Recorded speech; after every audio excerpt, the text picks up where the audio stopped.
और चलिए वक्त मॉर्निंग स्पेशल का। छेड़खानी से तंग आकर इलाहाबाद की मशहूर रेडियो जॉकी ने नौकरी छोड़ दिया और रेडियो जॉकी ने अपने इस्तीफे के फैसले का शो के दौरान ऐलान भी कर दिया। इसके बाद प्रशासनिक हलके में खलबली मच गई। जी हाँ, रेडियो जॉकी 4 दिन पहले अपने दफ्तर से घर जा रही थी। रास्ते में बाइक सवार 3 लफंगों ने छेड़खानी कर उसे रोकने की कोशिश की थी।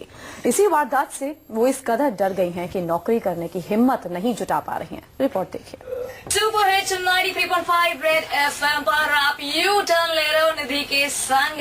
इस वक्त हम बात करें ईव टीजिंग की कि यार तुम्हारे साथ इतना सही तो हुआ रही, इतना मार ली तो बोल के गया है, क्या जाता है। यही मेरी आप सबसे रिक्वेस्ट है कि नाउ इज द टाइम। अगर आप अभी एक्शन नहीं लेंगे तो आप कभी एक्शन नहीं ले पाएंगे। अपनी बेबसी की दास्तान सुनाती ये है इलाहाबाद में रेडियो चैनल की मशहूर जॉकी निधि। अपनी चुलबुली आवाज से लोगों के बीच खासी पॉपुलर निधि अपने शो के जरिए लोगों को हमेशा जिंदा दिल रहने, जिंदगी से जूझने और पॉजिटिव सोच रखने की नसीहत देती थी। I fought back. 93.5 FM बजाते रहो। लेकिन दूसरों को सीख देने वाली निधि ने आज खुद सिस्टम के आगे घुटने टेक दिए। अपने साथ सड़कों पर आए दिन होने वाली छेड़खानी से निधि इस कदर दहशत में है कि उन्हें अब घर के बाहर अकेले कदम रखने में भी डर लगने लगा है। ये रोज रोज की ईव टीजिंग, ये रोज रोज की छीटाकसी, ये रोज रोज की अनवांटेड फप्तियां, मैं जिसे डिजर्व भी नहीं करती। मैंने क्या बिगाड़ा है किसी का जो मैं वो डिजर्व करूं, मैं वो सुन के अपने अंदर ले लूं? क्यों? मैं ऑब्जर्व करने की क्षमता खो चुकी हूँ। भैया दूध की शाम निधि शो खत्म करने के बाद स्कूटी से घर लौट रही थी। इलाहाबाद हाई कोर्ट के नजदीक पुलिस स्टेशन से महज 100 मीटर की दूरी पर बाइक पर सवार 3 लड़कों ने निधि के साथ छेड़खानी शुरू कर दी। भद्दे और अश्लील कमेंट्स करने लगे। सुनसान सड़क पर खुद को गिरा देख निधि इनकी हरकतों को नजरअंदाज कर आगे बढ़ती रही तो उन्होंने उसे जबरन रोकने की भी कोशिश की। अपना काम वाम खत्म करके जब ऑफिस से घर की ओर जा रही थी तो 3 लड़के सैड पार्टीज, वो 17-18 साल के थे, इतनी यंग एज के लड़के थे वो, और उन्होंने मेरे साथ साथ चलाने लगे गाड़ी। सोचे अकेली लड़की है क्या कर लेगी, एंड देन फ्लाइंग किस देना और कुछ बोलना कि माल लग रही हो या समथिंग लाइक दैट, और भी कोई चीजें की। और उन्हें लगा कि लड़की बस मुंडी झुकाएगी और हम चलते बनेंगे अपना शेर सीना तान कर। मैंने कहा रुको, गाड़ी रोको, जो बोला है फिर से बोलो, गाड़ी रोक के आराम से बोलो।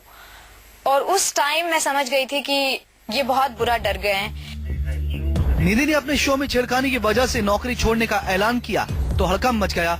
सैकड़ों आम नागरिकों के साथ ही इलाहाबाद के डीएम संजय कुमार ने भी निधि के शो में फोन कर उनसे नौकरी नहीं छोड़ने की अपील की। हालांकि निधि फिलहाल अपना ये फैसला बदलने को तैयार नहीं है। बोल रहा हूँ district magistrate Allahabad. Good evening sir, कैसे हैं आप? गुड इवनिंग, मैं बिल्कुल ठीक हूँ। आपके साथ कोई हादसा हुआ है because of which you are frustrated and you want to leave your job, और ऐसी कोई बात है? आप उसको बिल्कुल, आई एम हैप्पी एटलीस्ट कि आपने कुछ चीजें शेयर की। कम से कम कुछ लोग जो आपको परेशान कर रहे थे, you try to face them, you chase them also. और आप परेशान, जब आपने इतना कुछ किया, you could be so bold, you could be so actively involved in sending a strong message to them. DM of the district, मैं इसीलिए आपसे फोन पे बात कर रहा हूँ, just to appreciate what you have done and also to tell you that you should stand strongly, to fight off such kind of people. You have done so, you have faced them strongly. तो एक अच्छा message जाना चाहिए इससे। Why do you want to leave your job? Sir, इतने सारे लोगों का पूरे यू टर्न पे इतने सारा कॉल आ चुका है, स्पेशली आपका, your words means a lot to me. घटना के 3 दिन बीत जाने के बाद भी इस मामले में इलाहाबाद पुलिस के हाथ खाली हैं। अफसरों का दावा है कि वो चौराहे पर लगे सीसीटीवी कैमरे के सहारे आरोपियों की तलाश कर रही है। इसके अलावा सड़कों पर गश्त बढ़ाने के साथ ही कई दूसरे इंतजाम किए जाने के दावे भी किए जा रहे हैं। पुलिस को सूचना दी गई है इस प्रकार की घटना की, जिस पर कि पुलिस ने महिला और पुरुष पुलिसकर्मियों की टीम बनाकर इस मामले में छानबीन के लिए लगाया गया है, और आगे जैसी भी जानकारी आती है उस प्रकार से वैधानिक कार्यवाही की जाएगी। इस छेड़खानी से आजिज आकर इलाहाबाद की रेडियो जॉकी निधि के नौकरी छोड़ने के फैसले ने जहां अखिलेश सरकार की कानून व्यवस्था पर सवाल खड़े कर दिए हैं, वहीं दूसरी तरफ निधि का दर्द अकेले उसका नहीं है, बल्कि तकरीबन हर उस लड़की का है जो पढ़ाई या नौकरी की खातिर घर से बाहर कदम रखती है। पंकज चौधरी, न्यूज़ 24, इलाहाबाद।